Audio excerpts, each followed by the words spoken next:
வணக்கம்.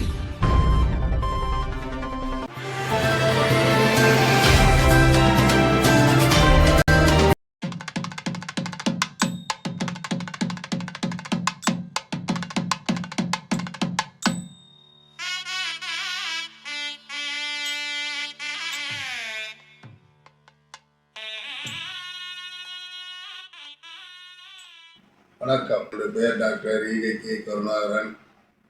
நான் காஞ்சிபுரம் மாவட்டம் வேலியூர் கிராமத்தில் பிறந்து வளர்ந்தேன்.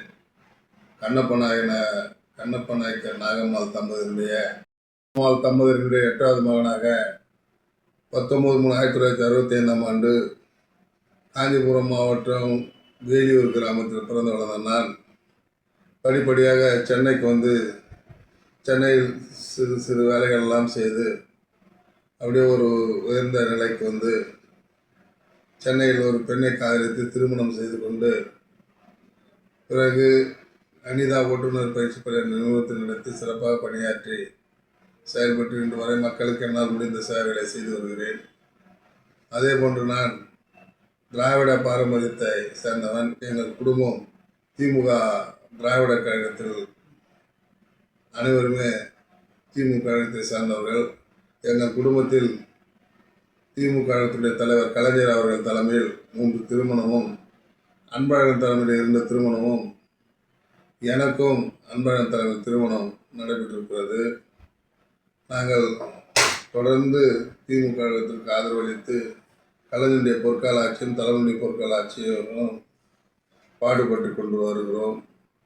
அதே போன்று படிக்கிற காலத்தில் படிக்கின்ற வசதி இல்லாத காரணத்தினால் படிக்க முடியாத ஒரு காரணம் ஏற்பட்டதால் அந்த படிப்பினுடைய வலியை உணர்ந்து ஏழை எளிய மக்களுக்கு என்னால் முடிந்தவரை மார்ச் 19 அன்று என்னுடைய பிறந்த நாளில் பள்ளி குழந்தைகளுக்கு நோட்டு புத்தகம் மற்றும் சீருடைகள் மற்றும் சைக்கிள் அது போன்ற பொருட்கள் எல்லாம் அவர்களுக்கு உதவி செய்கின்ற வகையிலே தொடர்ந்து ஒரு 30 வருட காலமாக என்னுடைய பிறந்த தினத்தன்று செய்து கொண்டு வருகிறேன். 10ஆம் வகுப்பில் தேர்ச்சி பெற்று முதல் மார்க் எடுக்கும் மாநகராட்சி பள்ளி ஒரு 5 பள்ளியை தேர்ந்தெடுத்து முதல் மார்க் எடுக்கும் மாணவ மாணவர்களுக்கு 10 நபர்களை தேர்வு செய்து தொடர்ந்து அவர்களுக்கு மிதிவண்டிகளை வழங்கி கொண்டிருக்கிறோம். அதே போன்று விதவை பெண்களுக்கும் லாண்ட்ரி நடத்தும் அயன் பாக்ஸ் அது போன்ற ஒரு நபர்கள் எல்லாம் தேர்வு செய்து ஒரு 5 பேருக்கு அயன் பாக்ஸ், 5 பேருக்கு தையல் இயந்திரம், இது போன்ற வயதான பெண்மணிகளுக்கு புடவை வழங்குதல் போன்ற நிகழ்வுகளெல்லாம் தொடர்ந்து செய்து கொண்டிருக்கிறோம். இப்பொழுது நான் டாக்டர் தமிழ்நாடு கலைஞர் கட்டிட கட்டுமான மற்றும் அமைப்பு சாரா தொழிற்சங்கத்தினுடைய மாநில தலைவராகவும் பணியாற்றி கொண்டிருக்கிறேன். இந்த சங்கம் 2 வருட காலமாக செயல்பட்டு கொண்டிருக்கிறது. இந்த சங்கத்தில் ஏராளமான உறுப்பினர்கள் 5000 10,000 உறுப்பினர் வரை சிறப்பாக பணியாற்றி கொண்டிருக்கிறார்கள். இந்த சங்கம் கட்சிக்கு அப்பாற்பட்ட ஒரு சங்கமாக நாங்கள் செயலாற்றி கொண்டிருக்கிறோம். இந்த சங்கத்தில் கட்டிட வேலை செய்பவர்கள் முதல் பூ விற்கின்ற வியாபாரங்களை அனைத்து தொழிலாளர்களும் இந்த சங்கத்தில் உறுப்பினராக சேர்ந்து அரசாங்கத்தில் இருக்கும் சலுகைகளை அனைவருக்கும் கிடைக்கின்ற வகையிலே இந்த சங்கம் செயல்பட்டு கொண்டிருக்கிறது. எங்களுடைய சங்கத்தில் செயலாளர், பொருளாளர், செயற்கு உறுப்பினர்கள் மற்றும் மாவட்ட நிர்வாகிகள், மாநில நிர்வாகிகள், ஒன்றிய நிர்வாகிகள், நகர கழக நிர்வாகிகள் ஆகிய அனைவருடைய ஒத்துழைப்போடும் இந்த சங்கம் சீரோடும் சிறப்போடும் செயல்பட்டு கொண்டிருக்கிறது. இந்த தினம் பிறந்த தினத்தை இந்த மார்ச் 19 எங்கள் சங்கத்தின் சார்பாகவும் சிறப்பாக கொண்டாடி கொண்டிருக்கிறார்கள்.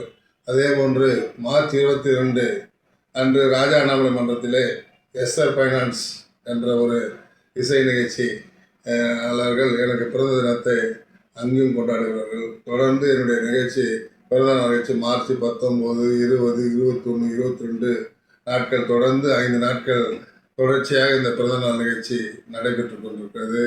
ஆகையால் எங்களால் முடிந்தவரை மக்களுக்கு சேவை செய்கின்ற ஒரு மகத்தான சேவையை செய்து கொண்டிருக்கிறோம். அதே போன்று முதியோர்களை தேர்வு செய்து அவர்களுக்கு புடவை வழங்குதல், ஊனமுற்றவர்களுக்கு 3 சக்கர வாகனம் வழங்குதல் போன்ற சிறப்பான செயல்களை செய்து கொண்டிருக்கிறோம். இந்த சிறப்பான செயல்பாடுகள் தொடர்ந்து செயல்படுவதற்கு கடவுள் அருள் புரியும். இந்த முறை என்னுடைய பிறந்தநாள் நிகழ்ச்சி தொடர்ந்து தியாகராய மகால் தான் நடைபெற்றுக் கொண்டிருக்கு. அதே போன்று இந்த மார்ச் 19 அதே பிடி தியாகராய மகால் தியாகராய நகரில் உள்ள மண்டபத்தில் நடைபெறுகிறது. மதியம் 2 மணி அளவிலே பட்டிமன்றமும், 3 மணி அளவிலே பேச்சுத்திறன் போட்டியும், 4 மணி அளவிலே நடன நிகழ்ச்சியும், 5 மணி அளவிலே பட்டிமன்றமும், 6 மணி அளவிலே அவரவர்களுக்கு திறனுக்கேற்றவாறு திறன் போட்டியும், 7 மணியிலே ஆரம்பித்து லக்ஷ்மண் சுருதுண்டிய மாலதி அம்மையார் நடத்தும் இசை நிகழ்ச்சியும் சிறப்பாக நடைபெற இருக்கிறது. ஆனால் நலத்திட்ட உதவி வழங்குகின்ற ஒரு நிகழ்வுதான் இந்த பிறந்த தினத்தன்று செயல்படுத்த முடியாத நிலை ஏற்பட்டிருக்கிறது. காரணம் என்னவென்றால், தமிழகத்தினுடைய பொது தேர்தல் நடைபெறுகின்ற காரணத்தினால், அரசாங்கத்தினுடைய சட்டத்திட்டங்களை மதித்து நடக்கின்ற ஒரு காரணத்தினால் மக்களுக்கு இலவசங்களை கொடுக்கக்கூடாது என்ற ஒரு அறிவிப்பு வெளியாகி இருப்பதால் இந்த தினத்தன்று இலவசங்கள் வழங்க முடியாத ஒரு சூழ்நிலை ஏற்பட்டாலும், என்னுடைய பிறந்த தினம் சிறப்பாக கொண்டாடி முடித்த பிறகு, தேர்தல் முடிந்த பிறகு அந்த நலத்திட்டங்களை மீண்டும் ஒரு முறை அதே மண்டபத்தில் அனைவரையும் அழைத்து அனைத்து நலத்திட்ட உதவிகளும் வழங்கப்படும் என்பதனை இந்த தருணத்தில் கூறிக்கொள்ள நான் கடமைப்பட்டிருக்கிறேன். காரணம், என்னுடைய நலத்திட்ட உதவிகளை நம்பி யாரும் என்னை வாழ்த்த வருவதில்லை.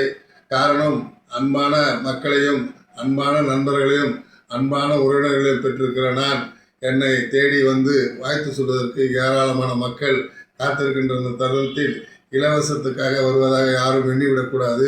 இருந்தாலும் ஒரு புத்துணர்வாக வருகின்ற மக்களுக்கு ஒரு சிறப்பான ஒரு நிகழ்ச்சியாக, ஒரு அன்பளிப்பாக, ஒரு பரிசு பொருளாக இருக்க வேண்டும் என்ற காரணத்தினால்தான் இந்த இலவசங்களை நாம் தருவதாக வருடம் செய்து கொண்டிருக்கிறோம். இது இலவசம் என்பதை விட என்னுடைய அன்பளிப்பு என்றுதான் கூற வேண்டும். இலவசம் என்றால் அது ஒரு கொச்சைப்படுத்துகின்ற ஒரு நிகழ்வாக இருக்கும்.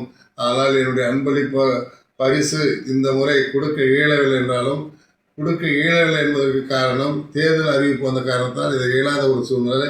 இருந்தாலும் தேர்தல் முடிந்த பிறகு முறையாக அதே மண்டபத்தில் ஒரு தேதியில் இலவச அன்பளிப்பு பொருட்கள் வழங்கப்படும் என்பதையும் இந்த தருணத்திலே தெரிவித்துக் கொண்டு, மாலையிலே நடைபெறும் கேக் வெட்டும் நிகழ்ச்சிக்கு திரளான மக்கள் என்னுடைய பிறந்த தினத்திலிருந்து கலந்து கொண்டு என்னை வாழ்த்துமாறு அன்போடு பணிவோடு கண்போடு கேட்டுக்கொண்டு, ஒரு அரிய வாய்ப்பை தந்த உங்களுடைய யூடியூப் சேனலுக்கும் மற்றும் என்னுடைய சங்க நிர்வாகிகளுக்கும் பொதுமக்களுக்கும் நன்றி கூறி, வாய்ப்புக்கு நன்றி கூறி விடைபெறுகிறேன். நன்றி, வணக்கம். லைக் பண்ணுங்க, ஷேர் பண்ணுங்க, சப்ஸ்கிரைப் பண்ணுங்க.